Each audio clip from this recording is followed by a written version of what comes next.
ser cientista no Brasil é ser um forte, não é? Antes de tudo, ser mulher, ser homem.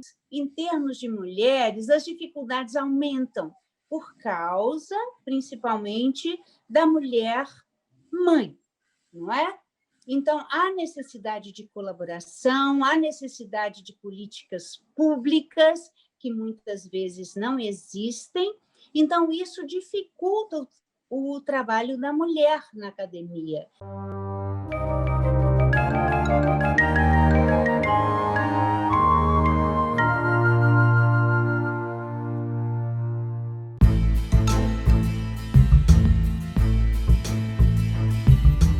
No meu caso específico, eu me considero mais uma química orgânica. E durante meu doutorado, eu trabalhei com química de produtos naturais, entre eles quinonas, e quinonas são aquelas substâncias ouro para a eletroquímica. Por quê? Porque elas são reversíveis do ponto de vista eletroquímico no processo de recebimento de elétrons. Então, elas são fundamentais, elas são biologicamente ativas, elas participam do transporte eletrônico na mitocôndria. Então, eu estudava quinonas e tinha um trabalho bem específico para analisar, que seria uma hidroquinona, que aparentemente seria incolor e que aparecia, né, na coloração vermelha. Então, nossos primeiros estudos em eletroquímica foram estudar justamente essa hemotina especial.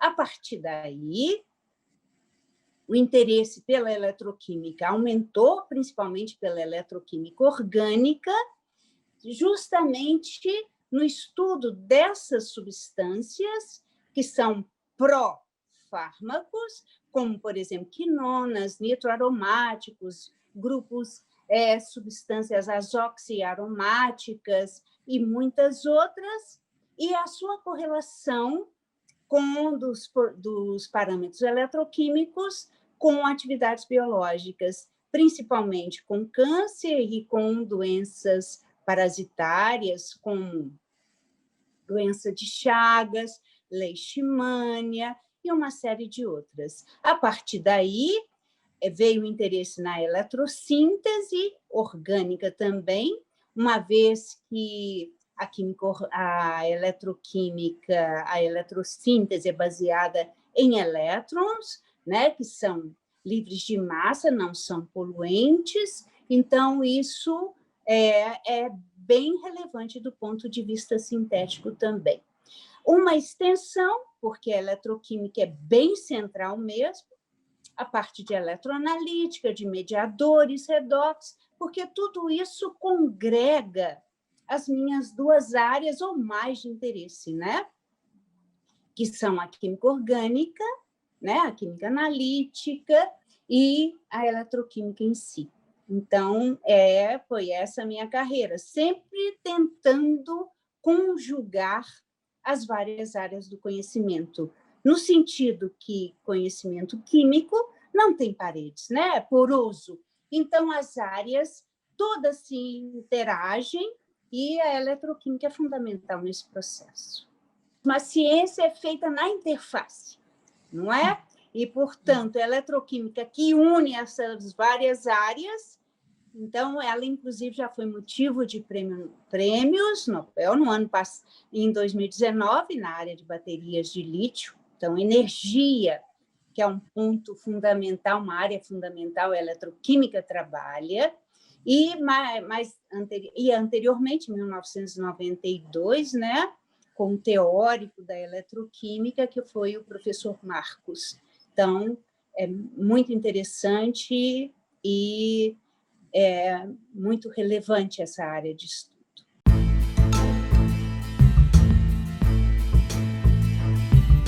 Ser cientista no Brasil é ser um forte, não é? Antes de tudo, ser mulher, ser homem, ser cientista, nesses vários Brasis que nós temos, um Brasil muito desenvolvido, com toda infraestrutura, e outro com menos infraestrutura, muitos problemas. Então, temos sido perseverantes. Uma vez eu já falei que nós vivemos em emergência. Então, nós estamos preparados para a emergência, como um bombeiro. E então o cientista é, antes de tudo, esse forte, não é? Porque, especialmente num momento como o de hoje. E como ser cientista no Brasil, nós, mulher, olha, eu pessoalmente venho de uma universidade onde isso não era muito evidente para nós. Eu tive orientadora mulher, colegas de trabalho mulheres muito eficientes, mulheres e mães que sabiam contornar esse problema bem, porque tinham um apoio familiar. Então, eu, inclusive, já escrevi sobre isso, Mulher e Ciência, há muito tempo, em 1991.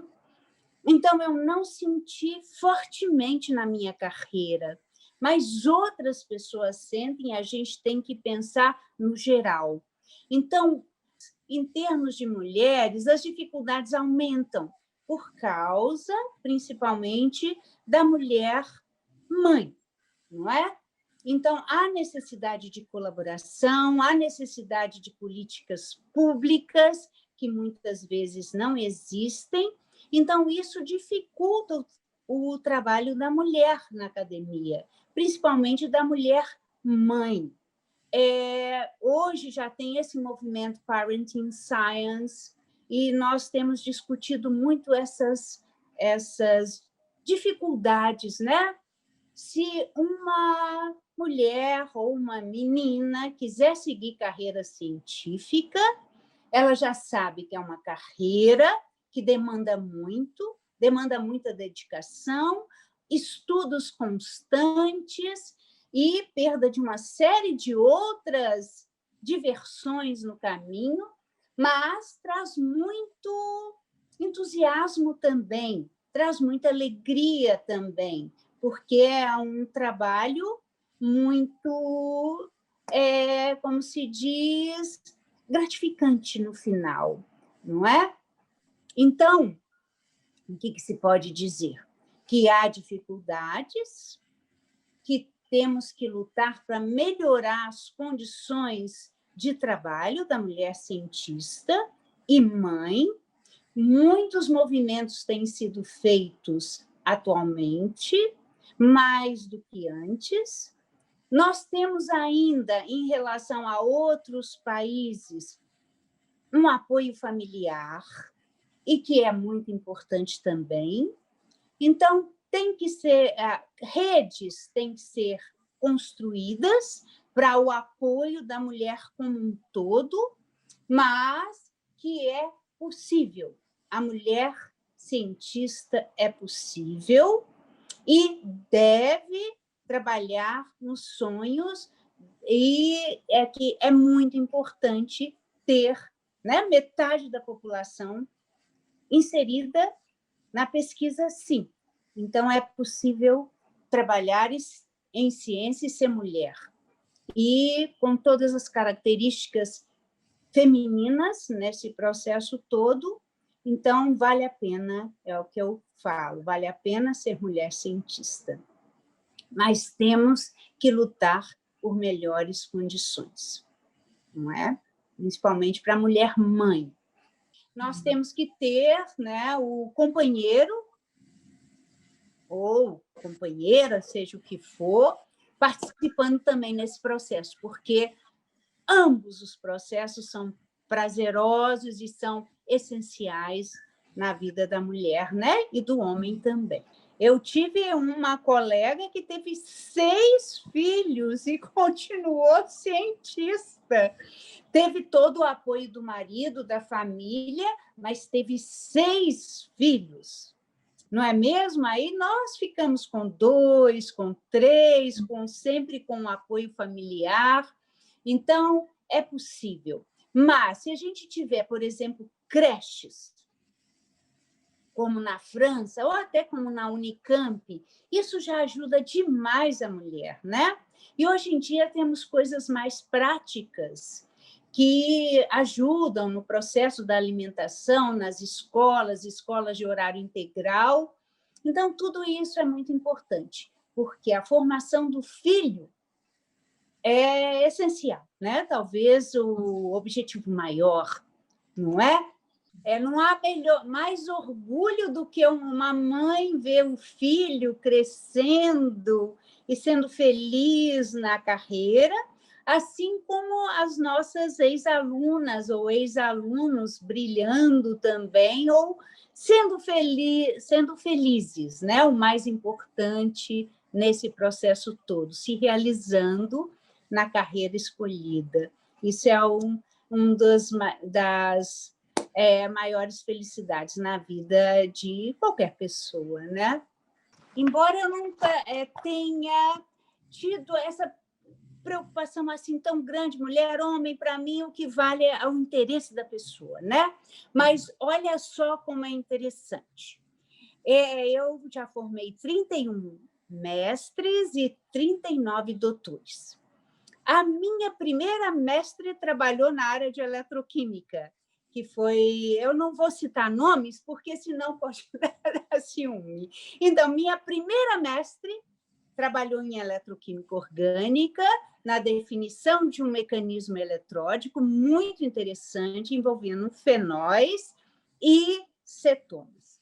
E a primeira doutora também na área de eletroquímica. A primeira mestre foi em 1996 e a primeira doutora em 2001. Ambas na área de eletroquímica orgânica, envolvendo esses grupos funcionais que eu já falei anteriormente. Então, dos 38 doutores que eu já formei, 39, 38 continuam na área científica. Uma foi fazer direito. Tudo bem, perdemos uma só. E dentre esses 38, homens e mulheres, nós temos 10 doutoras. Foram 10 as doutoras formadas, e entre elas 6 são docentes em universidades públicas, e 2 são técnicas também trabalhando na área de eletroquímica. Então, eu sou muito feliz, eu posso me considerar muito uma felizarda por ter tido tantas mulheres brilhantes no meu grupo de pesquisa. Essas 10 são diretamente ligadas aos métodos eletroquímicos, mas várias outras estão ligadas ao processo de transferência de elétrons na saúde, trabalhando no estresse oxidativo. O que é esse estresse oxidativo? É um processo baseado em transferência de elétrons também a partir do oxigênio, com formação das espécies reativas de oxigênio, e de nitrogênio, uma série de outras, radicalares ou não, que vão causar danos às macromoléculas após aquelas interações moleculares. Então, várias das outras doutoras trabalham o processo do estresse oxidativo, que é eletroquímico na sua base. E nós estudamos doenças como hipertensão, diabetes, pré-eclâmpsia, não é? Doenças inflamatórias intestinais e, mais recentemente, com modelos animais e, mais recentemente, com pesquisa clínica. Então, na realidade, o processo de transferência de elétrons é base da maioria dos nossos trabalhos científicos. E eu posso falar que é a eletroquímica que está envolvida nisso tudo, embora, como eu disse para você, indiretamente.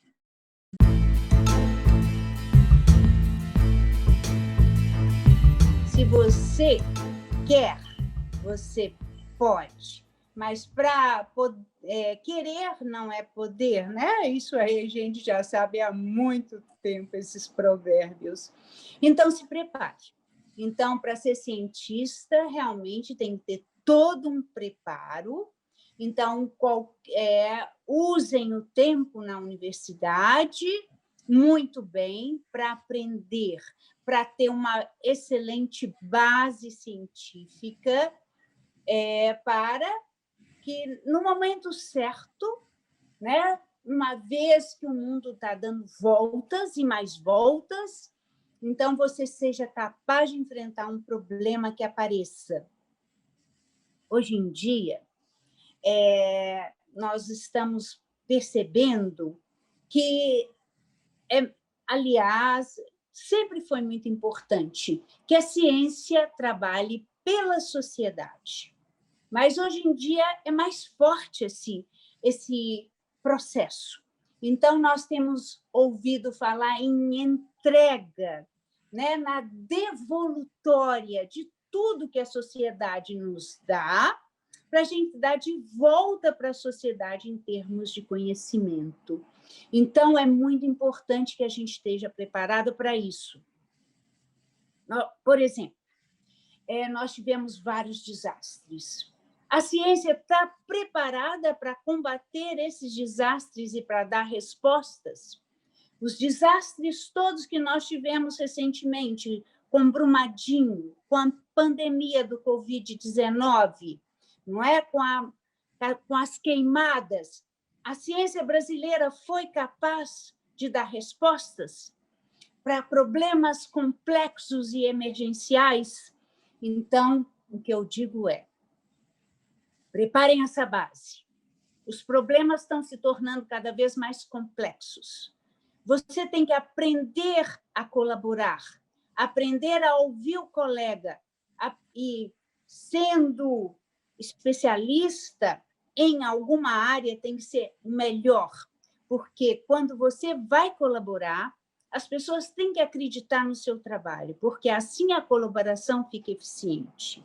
Então, nesse mundo de hoje complexo, né, nós temos que ter uma preparação muito boa para dar respostas à sociedade em relação a esses... E saber falar para a sociedade também. Então, nós temos que nos preparar com uma boa base, inclusive conhecendo muito da parte de informática, né? A parte matemática é fundamental também, toda a parte de ciências básicas, além de ter o talento de liderar, né? De ter ações rápidas, de ter iniciativa e de valorizar a colaboração e valorizar as outras áreas da ciência e saber comunicar com elas e com a sociedade. Então, é isso. Usar bem o tempo, saber que é capaz e ter não só as atitudes, as habilidades rígidas que são próprias da ciência, mas também aquelas suaves de comunicação e de valorização do colega ao seu lado, não é? Então, é isso que eu digo para as meninas, né, que vão querer fazer ciência, que vale muito a pena. Então, o mundo é esse hoje, para problemas que vão surgir e que você tem que dar respostas e tem que lutar contra o negacionismo. Então, para isso, você tem que ser acreditada. Quando você falar, todo mundo vai te ouvir. Nessa eu acredito. Então, tem que ser essa pessoa na qual, ou essa instituição na qual as pessoas acreditam, né? Então, para isso, tem que ter esse rigor que é próprio do cientista, não é? E tem que trabalhar o tempo todo. Essa aí é uma questão que não tem como se furtar. Você, cientista, o professor, tem que estar pronto para aprender a todo tempo. Você nunca vai estar pronto. Então, é isso. Nem as pessoas que você forma estão prontas. Então, é um processo contínuo e você tem que crescer continuamente, não é? Então, é fundamental essa dedicação.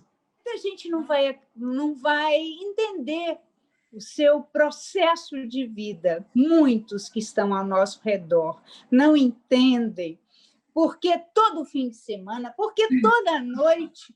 Mas, enfim, se você escolheu, você tem que ser a melhor.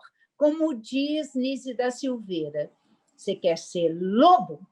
Vista-lhe a pele, não é? Então, tem que se preparar para isso. Não é uma carreira fácil, mas dá aquela sensação gostosa de ter alcançado alguma coisa.